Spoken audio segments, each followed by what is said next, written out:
Sex Education Season 3 finally dropped on Netflix last month, and naturally, I binged it all on a weekend.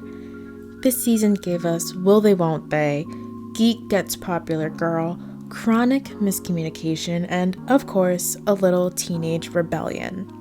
With the show juggling as many characters as this, you're bound to develop favorites over the course of your binging, and that's subject to change with each new season.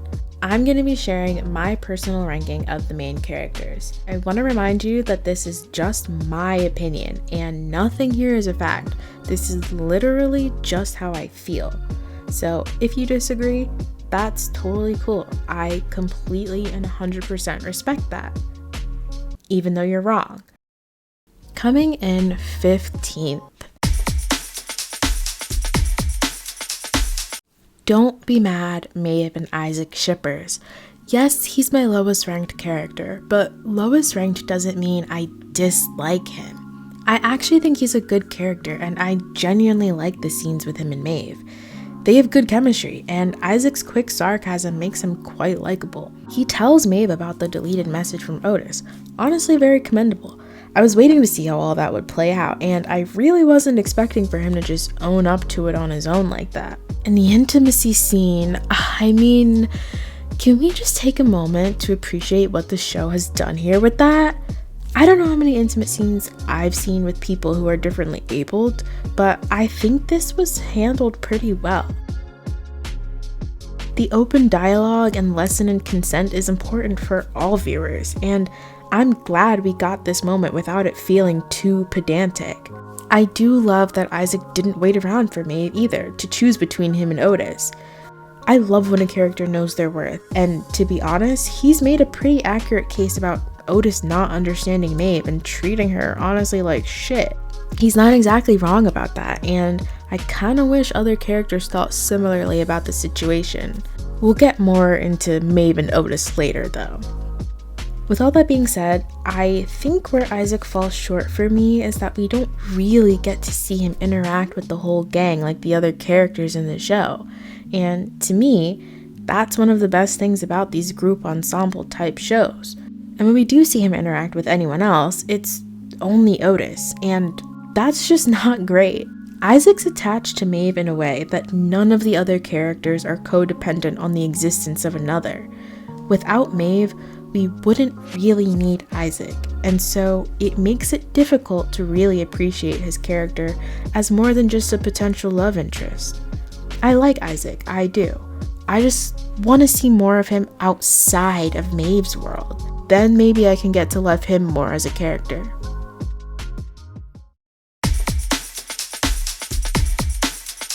So I wasn't going to include any of the adults in this ranking, but I felt like I had to include Jean, and then in turn felt it would be too weird to only include one adult. And so here we are, Jakob. I quite liked Jakob in the first 2 seasons, but this season has really unearthed some of his non-progressive beliefs, and in my opinion, he's come off a little insensitive. I can't be mad that he holds many of the antiquated gendered ideas about child rearing that much of the world still follows. It's hard to diverge from all you've ever known to be true. But his comments about therapy to a therapist, like, read the room, my guy. I liked him and Jean together a lot more in seasons 1 and 2, and I do hope they can get back to that connection in the future. I still think he's a good dad to Ola, and he had some nice moments, but overall, he just didn't do it for me this season.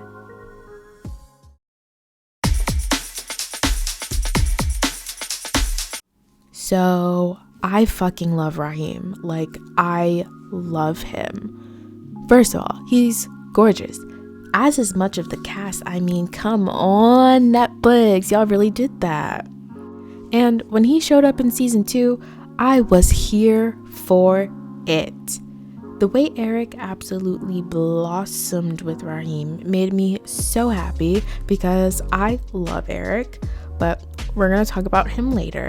Raheem is just so unapologetically himself, and he exudes so much confidence and charisma. Except with the whole poop fiasco, but come on, who wouldn't be embarrassed in that situation? Honestly, I do think he was done dirty by Eric in season 2, but even more so by the writers this season. I really was not a fan of this bitter ex arc that his character followed for about half of season 3, because we really didn't get much from him for a while.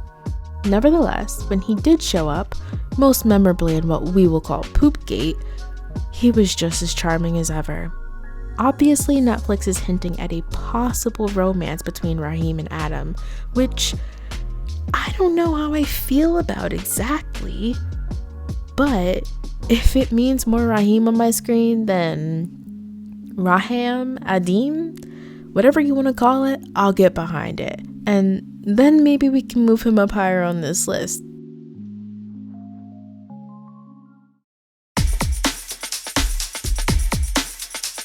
Okay, so Ola is confusing for me. I like her, but then I also don't really care about her at the same time. That feels mean, but I don't know how else to put it. I think what I like the most about her is the fact that she's dating Lily, and I don't think that's necessarily a good thing, because it's nothing specifically about her character. It's more so that I'm glad to see someone who loves and accepts Lily and her passions at face value.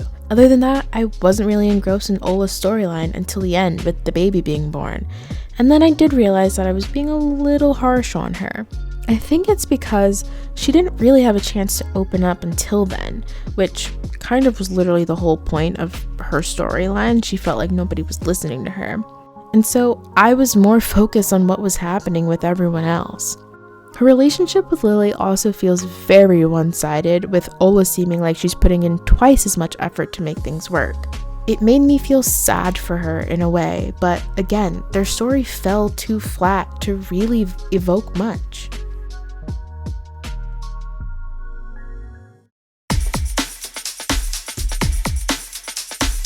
Yes, the girlfriends are back to back. Lily didn't have much going on for most of this season. The first thing I can really remember is when the new uniform policy is implemented and she shows up to school for the first time with all her cute makeup and space buns, and Ruby and them realize that she's hot. It was giving she's all that. Quite frankly, I'm glad we didn't linger on that trope for too long. Lily's involvement in the public punishment scene was particularly heartbreaking to watch though. Cal had been the object of Hope's wrath before, and Adam is just generally unfazed by much, so even with the outrageousness of the punishment, the two of them were able to stomach it in a way that Lily couldn't, because this was new for Lily, and this was new for us to see happen to Lily. Having Hope shame her in front of her peers for what was an honest hobby was hard to witness. I think what's so resounding about this moment is that stuff like this happens to people all the time. No, not everyone gets board strapped to their chest to wear in shame, but so many people have the creative flame blown out by someone else who decides to steal that bit of joy from them. But it only takes a little encouragement to keep on, and Lily gets that push to stay true to herself. And in sorting herself out, she's able to be a better partner to Ola in her time of need.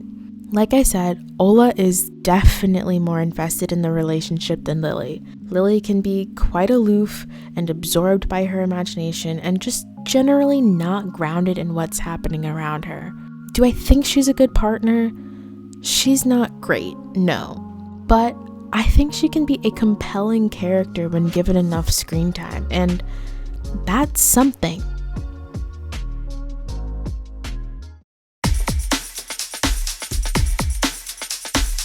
Viv is what Kat from Euphoria wishes she was. That was a fucking joke, please do not jump down my throat. Anyway, Viv was like one of my favorites from last season, and I just don't know what happened here. On the one hand, I could completely understand where she was coming from, but on the other hand, I wanted to smack her. I felt it was particularly callous when she accepted the role of head girl after Hope's blatant display of disregard for student concerns, especially since it was Jackson that Hope was disrespecting. It seemed like Viv was harboring some resentment towards Jackson that had gone unchecked until Cal came into the picture. Not sure if anyone else got that vibe, but she seemed a bit irritated by him and just unnecessarily judgmental. And while she's definitely a kiss ass, she knows that's what Hope wanted from her, and that's the way she would need to be to get ahead. That doesn't mean she believes in Hope's agenda. In fact, we see that she doesn't a few times. She wants to respect Cal's identity, but she also doesn't want to go against Hope. At one point, she even expresses to Hope that she feels caught in the middle, to which Hope responds with the ugliest kind of rhetoric about how weakness and femininity get you nowhere and blah blah blah, fucking gross. Anyway, it's the kind of dilemma that feels real and palatable.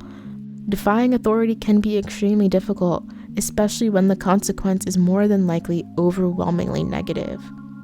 We eventually do see her grow the confidence to put herself on the line and stand in solidarity with the rest of the school, finding her way back to the Vib that I enjoyed so thoroughly in season 2. I just wish it didn't take her so long to get there. And did I mention Eugene? Good for her.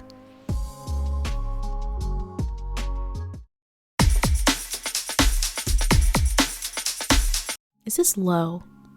Do you guys think this is too low? Oh well. For our main protagonist, Otis isn't that bad. Like, I actually don't hate him, which is pretty rare for these kind of teen shows. When I'm watching a show like this, it's kind of a normal thing for me to end up wishing that the main character was killed off, because they are usually just so unbearable and stupid and nothing like an actual functioning human being. But I don't feel that way about Otis. He doesn't feel like a poorly written, melodramatic teen whose motivations are undisclosed or actually non-existent to make it easy to drive the plot forward through his reckless behavior. No, you can always understand where Otis is coming from, even if you personally may have handled the situation differently. That's another thing I think is great about the show as a whole. Characters are functioning as people and don't feel like they just exist to get us from point A to point B. And I think the fact that I don't want Otis dead is indicative of that very idea. I think season 3 has shown that Otis is not ready for a relationship with either Maeve or Ruby. But I don't think it's fair to say Otis ruined his relationship with Ruby by not saying I love you back. I mean, what are you supposed to say to that when you don't feel the same? Okay, that's nice isn't a great response, I admit. But it also seemed very early on, and Otis did explain to Ruby that just because he's not there yet doesn't mean he won't ever be, which is a very fair and reasonable assessment to make. Basically, what I'm getting at here is that Otis isn't that bad of a guy in my opinion. Why he misses out on the top 5 though?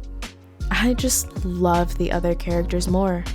I feel more strongly drawn to them and their personalities, and they sort of make the show for me. At times, I felt like maybe Otis had too much screen time.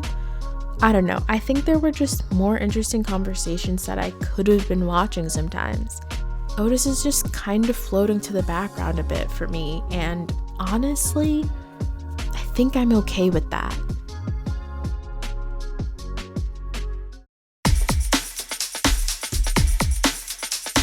If I was making this for season 2, I probably wouldn't have included Ruby in the list at all. I mean, look where we are now. I am genuinely surprised by the depth that Ruby was given this season. I mean, I didn't even think her relationship with Otis was gonna last as long as it did.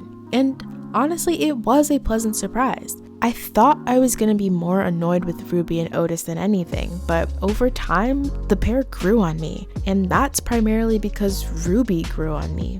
We get to see her in her home and what she's really like behind closed doors, and with her opening up to Otis, she was opening up to us. There's something always endearing about the mean popular girl with the hidden soft interior trope, and Ruby is no exception.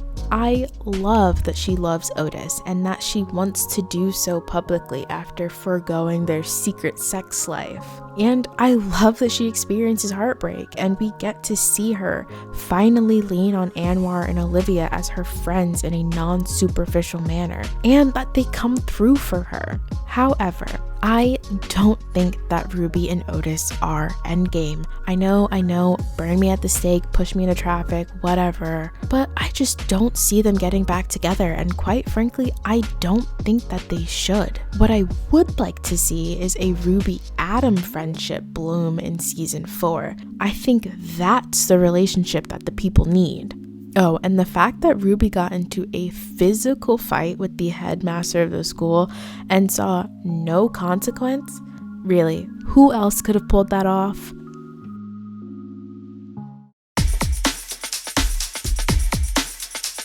Yeah, Otis, I like your mom more. In all seriousness, I think Jean may be one of the best TV moms of this new era of teen TV. She's not an oblivious parent who has no idea who her son is, nor is she an excessively abusive parent that's just there to give Otis backstory. Again, we have thoroughly fleshed out characters here, people. Jean and her pregnancy were surprisingly one of the most engaging plot lines this season, in my opinion. Her unorthodox relationship with Jakob and her navigation through pregnancy as an older mother was an honest portrayal of the challenges of womanhood. It was somewhat refreshing to step outside of the high school drama for a bit and look at adulthood from a character that, I actually like. She's consistently appealing from season to season and never offers a moment of doubt in her likability. She's progressive and open-minded and basically has all the qualities that I think most teenagers would want in a parent, and man, she's just great. And Gillian Anderson is one beautiful human being.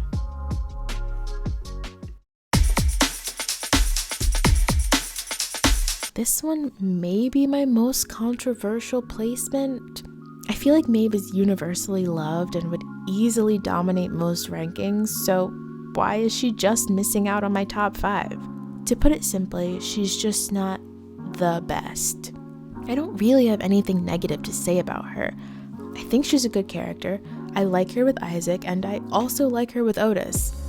But I love her by herself. Her going to the US and leaving Otis behind is exactly what I hoped for her, to be honest. I don't know if I believe in Maeve and Otis endgame as strongly as some of you do. Don't get me wrong, I think they're definitely suited in some respects. I'd like to see them on screen together, even when they weren't really speaking to each other. It made me long to see them together again even more. But when they finally did kiss, it just wasn't everything.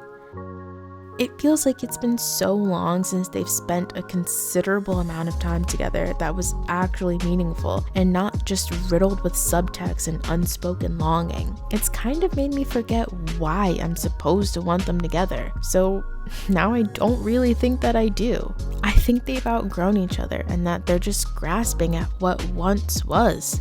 I like who Maeve is and has become outside of the clinic. She's had a lot of growth over this season, and I particularly loved seeing her let her guard down with Amy and Anna and learn to accept help from the people who love her. Overall, I think Maeve's great, I do. But if you ask me what happened in this season, I don't think I'd start with any of her plot lines. It's these next characters that really stole the show for me.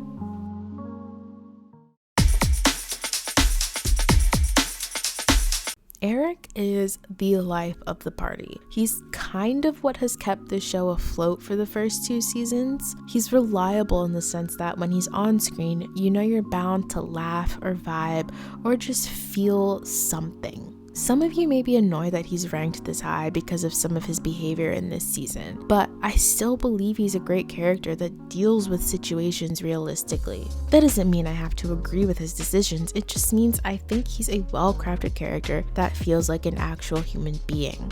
From my perspective, it seemed like Eric was more so frustrated with the fact that he still felt like he had to hide his relationship from the world. Yes, Eric was recently in that position and knows where Adam is coming from. And I do agree, he could have shown a little bit more compassion since Adam has actually put in a lot of effort to make the relationship work. I can definitely accept criticism about Eric being harsh in that respect. There's a reason why he kept Raheem's poems though. It reminded him of what it felt like to be loved boldly. That was a clear indication that something was absent from their relationship long before Nigeria. Plus, Eric got to experience what it was like to be with people like him, proud and queer, and even more so Nigerian proud and queer, which is something he didn't think was possible. Obviously, cheating is never okay, and I was annoyed that Eric did that, yes. I won't excuse shitty behavior because I like a character. That was a shitty thing to do through and through. But the fact that he broke up with Adam speaks volumes too. He truly does love Adam and knows that he doesn't deserve that either. He didn't play it off like it was nothing because it wasn't nothing. I think it comes down to Eric realizing what he wants out of life. I know, he chose to be with Adam over Raheem, meaning he chose to accept the fact that Adam was still adjusting to his new identity. And I agree, he was being a dick, and if you don't like him anymore, I won't argue with you about it. But I can't lie, I still found him to be one of the most enjoyable characters, and if he wasn't so mean to Adam, he probably would have been my number one. Hopefully, there are apologies to come in season 4.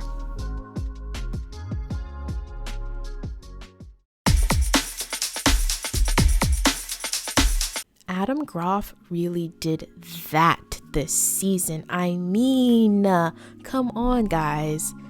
The journey he has been on, I think he is probably the most evolved character since season 1, and he's still growing. We love to see it. I think what made Adam so interesting this season was the parallelism with him and his dad. Also, can we just take a second to appreciate the casting here? They look freaking identical, but I digress. Adam's mom confides in Jean that she feels lonely often because Adam's father never really talked to her, and Adam was turning out to be the same way. We see Mr. Groff unlearning the hyper-masculine behaviors taught to him by his father, and at the same time, we're watching Adam choose to break these generational setbacks that have made it difficult for his own relationships to prosper. This just made me happy to see because I feel like so many boys don't know how to vocalize their feelings because they were never taught how to. It's why Jakob doesn't see the point in therapy, why Maureen can't connect to Mr. Groff, why Adam and Eric are constantly struggling to understand each other. Adam makes the effort to not be that person anymore, and the baby steps he takes throughout the season amount to the best character transformation of the series. If he would have gotten heartbroken in season 1, I probably wouldn't have cared. But this Adam, I felt for him. I wanted to give him a hug and tell him that all this growth wasn't for nothing. And the dog competition, I mean his smile after getting recognition from the judges, so freaking heartwarming. Never did I think I'd end up feeling this way about him, considering the fact that season 1 went with the bully turned boyfriend trope, which I kinda hate. I mean, teen TV, can we please stop promoting the idea that people bully because of their repressed sexuality? Please, let's put that trope in the trash where it belongs. Thank you very much. Anyway, this season, Adam carried.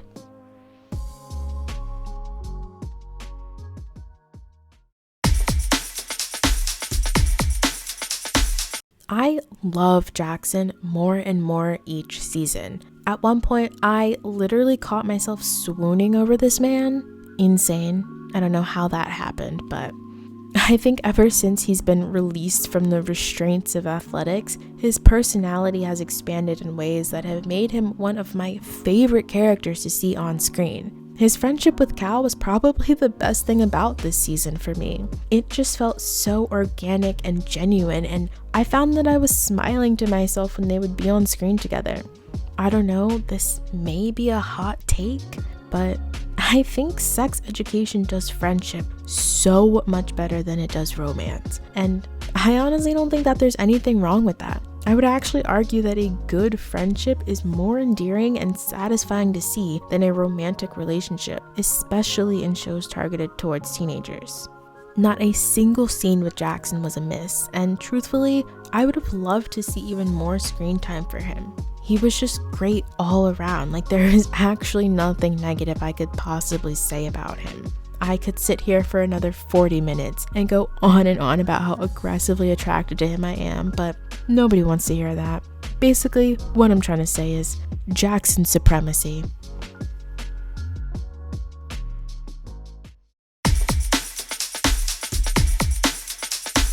Friendship is also one of the main reasons why I can't get enough of Amy. The way that she's there for Maeve is so wholesome, especially when it came to choosing Otis for the study abroad program. At face value, most would think that Amy's a bit of an airhead with little to no depth, and while she does have her moments, I think her character provides us with some of the most insightful lessons in realism that the show has to offer. Through her, we see an example of how healing is a long-term process and that trauma can't be fixed overnight. We see what it means to learn your body and how to be comfortable with it when so many things try to tell you why you shouldn't be. She's a prime example of why sex positivity and education is so necessary for all teenagers. And the vagina cupcakes, iconic. Plus, she's just so dang cute. Her naivety is endearing, and her loyalty to Maeve makes their friendship probably the strongest bond in the show. I will always love seeing girls supporting girls and learning to love and appreciate their bodies. Amy's just a ray of sunshine, and she never disappoints.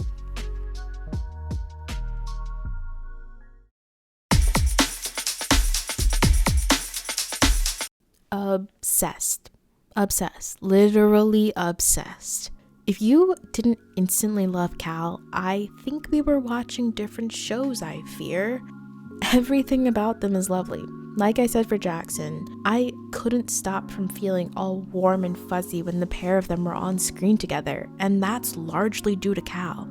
If Jackson were to befriend any of the existing characters like this, I don't know that I would care as much. Cal has such an infectious smile and aura, and they're just so insanely crushable. Good vibes all around. Okay, that is enough of me drooling. What I thought was great was that they didn't make Cal the mouthpiece for all non-binary people. As a Black woman myself, sometimes when you're in spaces where you're the other, everyone looks to you personally to speak up or educate everyone else on your mere existence, as if they have no other means of acquiring this information. Cal pushes back on this in their own way. In Jackson's attempt to get closer to Cal romantically, he stumbles over how to address them and looks to Cal for guidance. Cal tells him that they can't carry him too, meaning they can't teach him what it means to be in a queer relationship with a non-binary person because they're still figuring a lot of things out for themselves. I absolutely loved everything about this scene. It's demonstrating the ignorance of many cis people about queerness and shows that the burden of educating often falls on the queer partner. But having to explain yourself all the time can get exhausting, and I'm glad Cal chose to be protective of their own mental health in this moment. Generally speaking, Cal never felt like they were teaching us what non-binary was. We weren't slapped with indiscreet buzzwords to make sure we got that the show was progressive for having their first non-binary character. Rather, Cal being non-binary is presented as something they just happen to be and not everything that they are. When they are first introduced to Jackson, they tell him that their pronouns are they, them, and it's received like the most normal thing ever. It's not a coming out, it's not a grand moment, it's just a fact. And when we see Cal, we see someone navigating through life as a non-binary person in a binary environment. We aren't being told what a binder is or why Cal wears one. We just accept that that's a part of their life and what makes them comfortable with their identity. And their identity gets threatened with the uniform policy. It's not like they don't try to meet the policies put in place. It's just that if those policies can't bend to be truly inclusive, you're always going to have people like Cal who are mistakenly labeled as rule breakers for merely wanting to exist comfortably. Uniforms are the main way schools try to police the bodies of students, and Cal's experience sheds light on how unforgiving these sorts of rules really are. It makes things just that much more challenging. What was supposed to equalize everyone actually ostracizes those who just don't fit the binary. Even so, in the end, Cal is never ashamed of who they are. They are allowed to be vulnerable and have their doubts, but they're never uncomfortable with their identity. For the first non-binary character, sex education handled things beautifully, and I'm so happy that television is moving in this direction. Also, Dwa Saleh, the actor that plays Cal, is non-binary, which is also really great. I so look forward to seeing more non-binary actors playing non-binary characters, and I just hope that they can all be as cool as Cal. that completes my ranking. Again, I just want to reiterate that these are my opinions only, so feel free to disagree with me and share your thoughts, but please don't be mean or rude about it. I am just one person, and what I think is not the end all be all, so take that as you will. Thank you for watching and listening to what I had to say. You can check out the description for my socials, which is just Instagram and Letterboxd. Yes, I do think Letterboxd is social. It is very social in my opinion. And yeah, thanks again for watching, and make sure you like the video, and I'll see you guys in the next one. Bye!